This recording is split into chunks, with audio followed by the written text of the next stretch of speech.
The system showed Luca that the savior bonus for defeating the boss of the Black Forest had increased to 10,800, confirming his suspicion that Leo planned to become the leader and claim the bonus. Luca generated something, thinking about the new player protection period that allowed only one savior per dungeon. He swore to make Leo regret entering his dungeon and shouted for the others to follow his orders. He commanded them to start a counterattack. Mickey warned Luca to watch out, but it was too late. The timber yakai attacked Luca and the others in the front with its roots, causing a loud explosion. Fortunately, Mickey shielded Leo while telling him they couldn't rely on Luca and the others anymore. She noted that she was also reaching her limit and advised him to get everyone out while he still could. Mickey hugged him tightly and asked if he understood, to which Leo replied, "Okay." However, Leo found it odd that the timber yakai were still evolving despite the reduced curse. As a swarm of flaming yakai approached them, Mickey quickly pushed Leo behind her and urged him to run. Leo hesitated, finding it difficult to flee even when told to do so. However, Suzuko, who had been hiding using her skill, couldn't resist her hunger. She revealed herself and excitedly shouted for treats. Then she pounced toward the approaching yakai. Mickey was shocked to see the same monster from before and observed Suzuko enjoying her whole roast barbecue. She watched as Suzuko devoured the flaming yakai while Leo scolded her for being more interested in food than his well-being. Leo was concerned that the curse would grow stronger again. The system revealed a new ability called synchronization, which allowed him to temporarily gain a kept monster's skill for 20 minutes with a limit of 4 daily uses. Leo considered his noob status, realizing he only had one talent and wondering if other monsters would see him as their daddy. However, he believed that ordinary monsters were likely too simple-minded to recognize him in that way. He pondered whether he could control the boss of the Black Forest and if doing so would break the curse. Just as he was contemplating his next move, someone grabbed his shoulder. It was Mickey, warning him of the danger and urging him to escape while he had the chance. However, Leo had a different plan in mind. He explained to Mickey that he would attempt to defeat the boss while the monsters were distracted. He recognized it as a gamble but believed it was their best chance. Leo also suggested that Luca might know the boss's location, and yakai is continuously evolving. They needed to act quickly. Mickey agreed with his plan and took him in her arms, running swiftly while telling him to hold tight.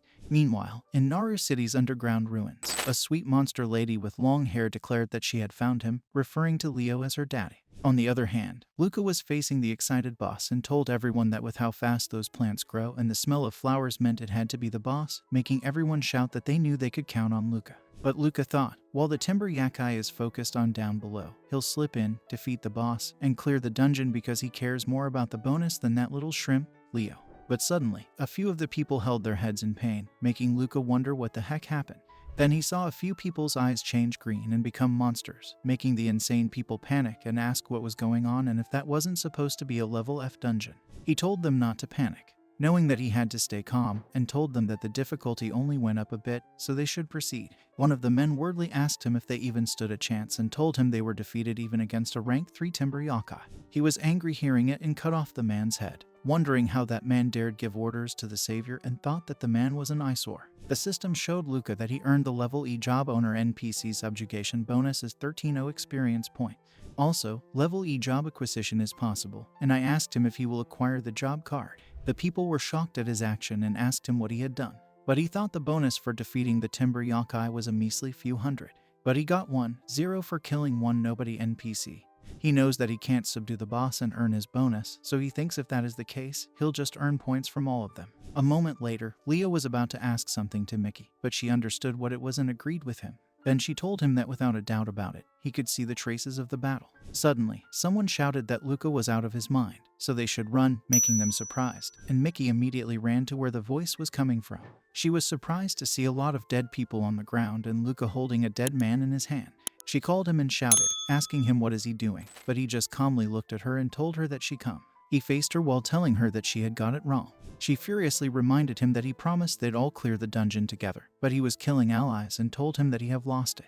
He told her that they were the ones who went crazy and asked her if she didn't smell the scent of flowers. She asks him what about it, and he replies that if she breathes it in, she becomes the boss's underling, which is why he kills them. Then he lifted his sword and gave it to her, telling her that he was actually an underling too, so she had to kill him. She worriedly asked how it came to it and if they couldn't defeat the boss together, but he shouted that it was impossible. Still, she asked him if he wasn't a beta tester and if he didn't know another way, then told him not to give up. He told her that if she didn't kill him, there was one other way. She asked him what it was, and he replied that it was he would kill her and launch an attack on her. He pierced the sword into her stomach and pinned her down on the ground. He teasingly told her that she was just an NPC and asked her how dare she presume to give advice to him, the protagonist. He stabbed harder with the sword into her stomach and told her that he shouldn't have expected anything, and explained to her that he saved her because he wanted a high-level job. He teasingly told her that it was too bad for her because she could at least fulfill one final role. Then he activated his job card, and the system asked him if he wanted to forcibly steal a job card from the target who was still living, to which he agreed, and the system began to force job card extraction on her.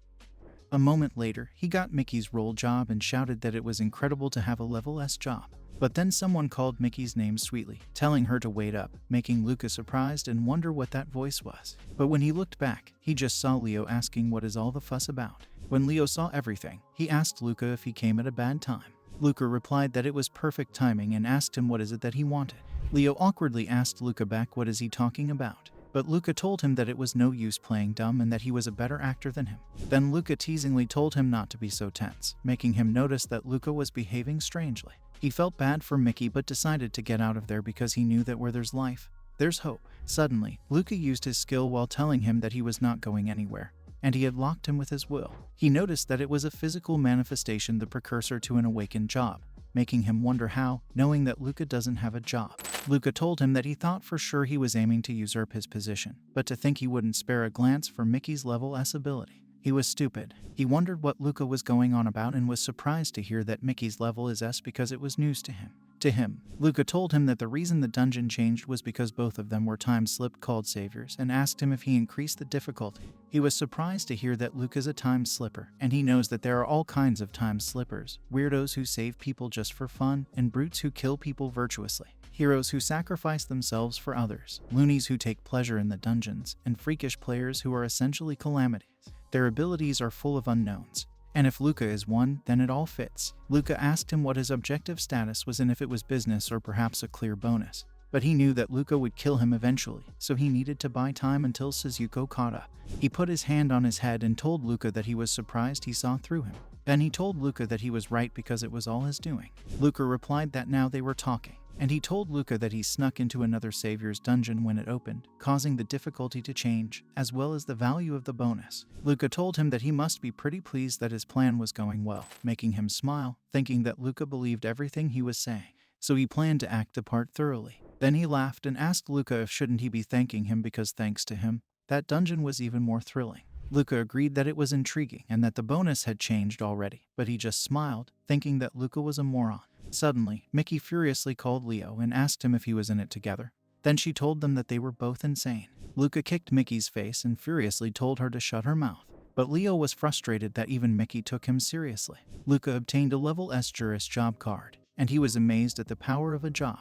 Luca thinks that compared to waiting to awaken, stealing is a piece of cake, and it is a mysterious experience. Leo asks Luca if they shall cooperate from there on out. But suddenly, they hear a loud scream, making Luca panic. He is surprised to see a swarm of possessed people and Kaios launching toward him, making him ask Leo what did he do. Luca asks him if he wants him to cooperate with him who called the monsters. When he was about to reply, Luca laughed hard and shouted that in the end, it was the best a child could come up with. Then Luca jumped toward him and grabbed a spear to attack, making him surprised. Luca teasingly told him that there was no way he'd work with someone like him. Luca attacked him, which created a loud explosion. The smoke slowly disappeared, and Luca was pinned to the ground by Suzuko while shouting at her to let him go. Luca told her to stop and that he was the savior, so she should let him go right away. But she told Luca that she didn't need a savior and she came to find her daddy. Luca was surprised to hear her and looked up at him while acting like he couldn't believe it. He confidently told Luca that he was Suzuko's daddy, making Luca angry and shouting that he'll cooperate and he'll work with him. But then Suzuko slammed Luca on the ground hard in anger and shouted that her daddy isn't a child. Then she let go of Luca to tell him that she was sleepy and asked him if they could go to bed. He replied, sure, but told her that before it, she should take care of those guys while pointing to a swarm of monsters behind them. She replied, okay, and started to devour the monsters, while Leo was wondering how many of those monsters are there. He thought that the silver lining is that they haven't encountered the boss yet, but he decided that for now, they should get out of there. He asked Mickey if she is alright, but Mickey answered like a crazy human being, making him confused and wonder what happened. Suddenly, a huge shadow appeared behind him, and Suzuko called him. Suzuko grabbed him gently and asked her if she was all done. But Suzuko just hugged him and lay on the ground while saying that she was sleepy, and that she would protect her daddy, so he should stay with her. He tapped Suzuko's forehead, trying to wake her up, but she didn't wake up, making him realize that something's up with Suzuko too and wonders how she was going to protect him while she was sleeping. He also noticed that the monsters aren't active anymore, and even his curse disappeared. Suddenly, someone told him that to be unaffected by her showed why that girl would call him daddy. He was surprised to realize that it was the boss of the Black Forest, and the system showed him that the synchronization randomly selected the monster's ability. The rank C advanced boss, Whisperflower, laughed at him and told him that they were both her prey. He activated his ghost transformation for 20 minutes and avoided Whisperflower's route that was grabbing sleeping Suzuko. He knew that he could get away, but Suzuko couldn't. Then Whisperflower told him that he can't get away, making him surprised that she found him. Whisperflower explained to him that the plants there were all her eyes, and the flower fragrance he inhaled was part of her too. He was frustrated to realize that he wouldn't be able to get away and asked her what she was after. But she just told him to look at Suzuko because Suzuko was beautiful when she was still, lovely, and strong like her, and she was particular about her food. He asked her if her goal is to eat Suzuko, and thought that she was after Suzuko from the beginning, not him. She told him that she had eaten Suzuko's eye before and gained intelligence. Also, she has to continue evolving in order to regain his favor. He asked her if she means by his a human, but she angrily told him not to dare insult him because he is not like him and he is the creator of monsters, the god of monsters.